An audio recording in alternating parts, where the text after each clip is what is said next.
നമസ്കാരം. ഈ കഴിഞ്ഞ ലോക്സഭാ തെരഞ്ഞെടുപ്പിൽ ബി.ജെ.പിക്ക് ഒരു സ്ഥാനാർത്ഥിയെ മാത്രമേ പാർലമെന്റിലേക്ക് ജയിപ്പിച്ചു വിടാൻ സാധിച്ചുള്ളൂ എങ്കിലും കേരളത്തിൻ്റെ തെരഞ്ഞെടുപ്പ് രാഷ്ട്രീയ ചരിത്രത്തിൽ ആദ്യമായി ലോക്സഭയിലേക്ക് താമര അടയാളത്തിൽ ഒരു സ്ഥാനാർത്ഥി ജയിച്ചു കയറുകയായിരുന്നു. സുരേഷ് ഗോപി പാർലമെന്റിൽ ജയിച്ചു കയറി ചെന്നു. അദ്ദേഹം കേന്ദ്രമന്ത്രിയായി സത്യപ്രതിജ്ഞ ചെയ്തു. ഇപ്പോൾ നാട്ടിലുണ്ട്. എന്നാൽ ഒരു സ്ഥാനാർത്ഥിയെ മാത്രം ബി.ജെ.പിക്ക് കേരളത്തിൽ നിന്നും പാർലമെന്റിലേക്ക് പറഞ്ഞയക്കാൻ സാധിച്ചുള്ളൂ എങ്കിലും ബി.ജെ.പി ഇക്കുറി ലോക്സഭാ തെരഞ്ഞെടുപ്പിൽ മിന്നുന്ന വിജയം തന്നെയാണ് കരസ്ഥമാക്കിയത്.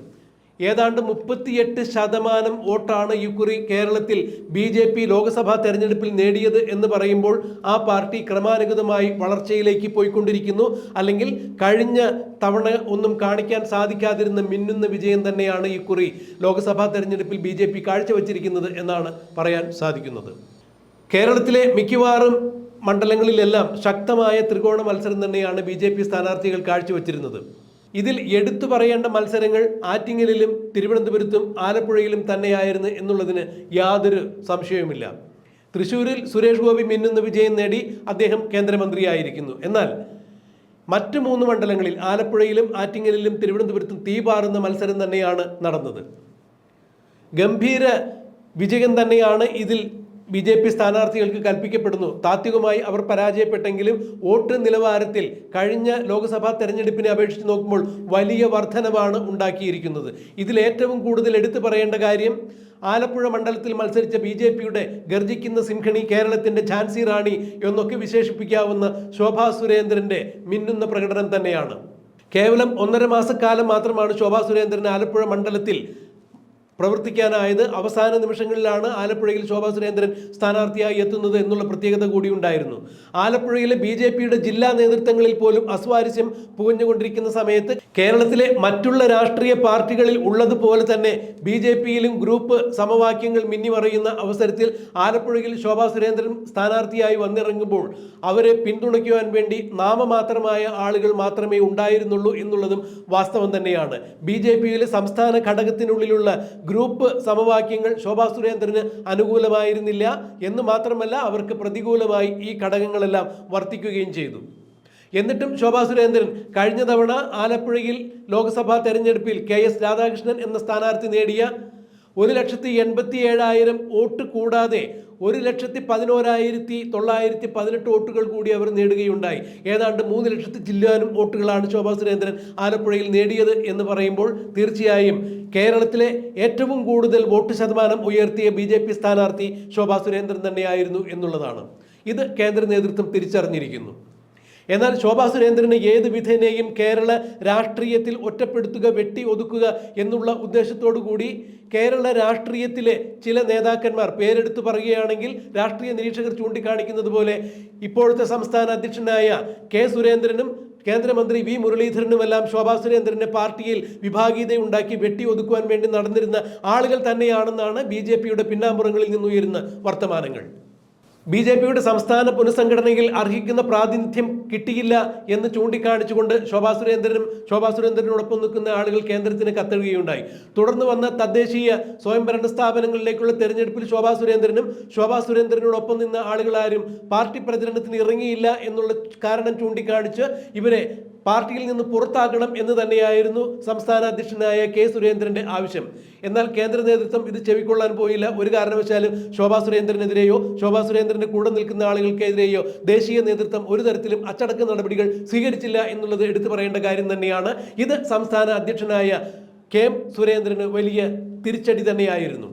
എന്നാൽ ഈ സംഭവത്തിന് ശേഷം ശോഭാ സുരേന്ദ്രൻ അധികാരമോഹിയാണെന്നും അവരെ വ്യക്തിപരമായി ഏതു വിധേനയും താറടിച്ച് കാണിച്ചുകൊണ്ട് കേന്ദ്ര നേതൃത്വത്തിന് മുൻപിൽ അവരുടെ ഇമേജ് പ്രതിച്ഛായ തകർത്ത് അവരെ ഏതു വിധേനയും വെട്ടിയൊതുക്കി മൂലക്കിരുത്തുക അല്ലെങ്കിൽ പാർട്ടിയിൽ നിന്ന് പുറന്തള്ളുക എന്നുള്ള ഉദ്ദേശത്തോടു കൂടി വി മുരളീധരൻ കരുക്കൾ നീക്കി എന്നുള്ളത് തന്നെയാണ് ബി.ജെ.പിയിലെ സമന്നതരായ പല നേതാക്കളും ചൂണ്ടിക്കാണിച്ചത്. ശോഭാ സുരേന്ദ്രനോടൊപ്പം നിൽക്കുന്ന പലരും പറഞ്ഞിരുന്നത് അന്ന് അക്കാലത്ത് ശോഭാ സുരേന്ദ്രനൊപ്പം കൃഷ്ണദാസ് പക്ഷവും ഉണ്ടായിരുന്നെങ്കിലും കൃഷ്ണദാസ് പക്ഷം പ്രചരണ പരിപാടികൾക്ക് വേണ്ടി തദ്ദേശ സ്വയംഭരണ സ്ഥാപനങ്ങളിലെ ഇലക്ഷനുമായി ബന്ധപ്പെട്ട് ഇറങ്ങിയിട്ടുണ്ടായിരുന്നു. എന്നാൽ കെ സുരേന്ദ്രപക്ഷവും മുരളീധരപക്ഷവും ഒളിഞ്ഞും തെളിഞ്ഞും ശോഭാ സുരേന്ദ്രനെതിരെ പലപ്പോഴും അംഗം കുറിച്ചിട്ടുണ്ടായിരുന്നു. അവരെ ഏത് വിധേനയും BJP-യിൽ നിന്ന് പുറത്താക്കുക എന്നുള്ള ഉദ്ദേശത്തോടു കൂടി കരുക്കൾ നീക്കുകയുണ്ടായി. എന്നാൽ ഇതൊന്നും ശോഭാ സുരേന്ദ്രനെ ഒരു തരത്തിലും ബാധിക്കുന്ന കാര്യമായിരുന്നില്ല. തൻ്റെ നൈസർഗികമായ സ്വാഭാവികമായ സ്ഥൈര്യത്തോടും ദൃഢചിത്തതയോടും കൂടി അവർ മുന്നോട്ട് പോവുകയായിരുന്നു. തനിക്കൊപ്പം നിന്ന അണികളുമായി അവർ പോരാട്ടത്തിൻ്റെ വീതിയിൽ തന്നെയായിരുന്നു. ആ ധൈര്യവും സ്ഥൈര്യവും തന്നെയാണ്, ഉറച്ച വിശ്വാസവും തന്നെയാണ് ഇന്ന് ഈ കഴിഞ്ഞ ലോക്സഭാ തെരഞ്ഞെടുപ്പിൽ ആലപ്പുഴയിൽ നിന്നും മിന്നുന്ന പ്രകടനം കാഴ്ചവെക്കാൻ ശോഭാ സുരേന്ദ്രന് തുണയായത്. കെ സുരേന്ദ്രൻ്റെയോ മുരളീധര പക്ഷത്തിൻ്റെയോ ചുവട് പിടിച്ചുകൊണ്ട് ആലപ്പുഴ ജില്ലാ നേതൃത്വത്തിൻ്റെ ഭൂരിപക്ഷം ആളുകളും ശോഭാ സുരേന്ദ്രന് പിന്തുണ അറിയിക്കാതെ അല്ലെങ്കിൽ ശോഭാ സുരേന്ദ്രന് പ്രതികൂലമായി നിന്ന ഘട്ടത്തിലാണ് 1,11,900 ശിഷ്ടം വോട്ടുകൾ കഴിഞ്ഞ തവണത്തേക്കാൾ കൂടുതൽ നേടി ശോഭാ സുരേന്ദ്രൻ 3 ലക്ഷം വോട്ടിൻ്റെ അടുത്തേക്ക് എത്തിച്ചേർന്നത്. 63,000 വോട്ടിൻ്റെ ഭൂരിപക്ഷത്തിന് മാത്രമാണ് അവിടെ വേണുഗോപാൽ വിജയിച്ചത് എന്നറിയുമ്പോൾ ഒന്ന് ആഞ്ഞു പിടിച്ചിരുന്നെങ്കിൽ തീർച്ചയായും ശോഭാ സുരേന്ദ്രൻ ജയിക്കുമായിരുന്നു എന്ന് തന്നെയാണ് ആലപ്പുഴയിലെ BJP-കാർ പറയുന്നത്. മാത്രമല്ല, കമ്മ്യൂണിസ്റ്റ് പ്രസ്ഥാനം പെറ്റുവീണ വളർന്നു പന്തലിച്ച പുന്നപ്രയിലും ആലപ്പുഴയിലും കമ്മ്യൂണിസ്റ്റിന്റെ ചുവന്ന കോട്ട കൊത്തളങ്ങൾ തകർത്ത് CPM-ന്റെ അല്ലെങ്കിൽ ഇടതുപക്ഷക്കാരുടെ വരെ വോട്ട് നേടുവാൻ ശോഭാ സുരേന്ദ്രൻ എന്ന ഗർജിക്കുന്ന സിംഗണിക്കായി BJP-യുടെ സ്ഥാനാർത്ഥിക്കായി എന്ന് പറയുമ്പോൾ അത് ശോഭാ സുരേന്ദ്രന് മാത്രം കഴിയുന്ന പ്രതിഭാസമാണെന്ന് കേന്ദ്രത്തിലെ നേതാക്കളും തിരിച്ചറിഞ്ഞിരിക്കുന്നു. അമിത്ഷായും നിർമ്മല സീതാരാമനും നരേന്ദ്രമോദിയും അടക്കമുള്ള ആളുകൾ ശോഭാ സുരേന്ദ്രനെ നേരിട്ട് വിളിച്ച് അഭിനന്ദിച്ചു എന്നുള്ളത് അതിന് ഏറ്റവും വലിയ ഉദാഹരണം തന്നെയാണ്. ഇന്നിപ്പോൾ തെരഞ്ഞെടുപ്പ് കഴിഞ്ഞു, ഫലപ്രഖ്യാപനം വന്നു, BJP-യുടെ ഭരണം അധികാരത്തിൽ വന്നു, നരേന്ദ്രമോദി 3ാമതും പ്രധാനമന്ത്രിയായി സത്യപ്രതിജ്ഞ ചെയ്തിരിക്കുന്നു. എന്നാൽ ശോഭാ സുരേന്ദ്രന് എന്ത് അർഹിക്കുന്ന സ്ഥാനമാണ് ഇപ്പോൾ കിട്ടിയിരിക്കുന്നത് എന്നുള്ളത് ചോദ്യചിഹ്നം തന്നെയാണ്. ശോഭാ സുരേന്ദ്രൻ ഇപ്പോൾ ഡൽഹിയിലാണുള്ളത്. അവരെ അങ്ങോട്ട് വിളിപ്പിച്ചിട്ട് അവരവിടെ തന്നെയാണുള്ളത്. സുരേന്ദ്രന്റെ സംസ്ഥാന അധ്യക്ഷ പദവിയുടെ കാലാവധി തീരുന്നതിനാൽ കേരളത്തിൽ അടുത്ത സംസ്ഥാന അധ്യക്ഷ ശോഭാ സുരേന്ദ്രനാകും എന്ന് കേൾക്കുന്നു.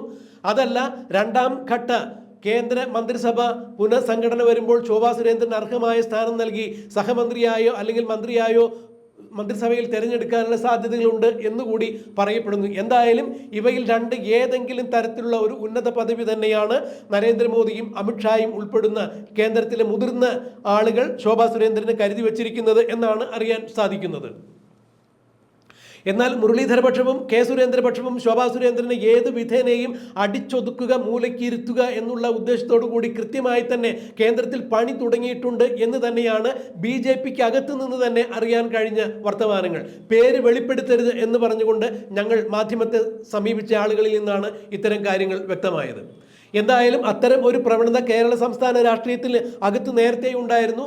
ഇപ്പോൾ ശോഭാ സുരേന്ദ്രൻ ദേശീയ നേതൃത്വത്തിൽ കൂടി ശ്രദ്ധിക്കപ്പെടുന്ന അവസ്ഥയിലേക്ക് കാര്യങ്ങൾ നീങ്ങുമ്പോൾ അവർക്കെതിരെയുള്ള ഇത്തരം ആക്രമണങ്ങൾ തുടർന്നുകൊണ്ടേയിരിക്കുന്നു. അവരുടെ ശത്രുപക്ഷത്ത് നിൽക്കുന്ന ആളുകൾ അവരെ ഏത് വിധേനയും ഒതുക്കുക എന്നുള്ള ലക്ഷ്യത്തോടു കൂടി കേന്ദ്രത്തിൽ ചില ചരടുവലികൾ നടത്തുന്നു എന്നാണ് അറിയാൻ സാധിക്കുന്നത്.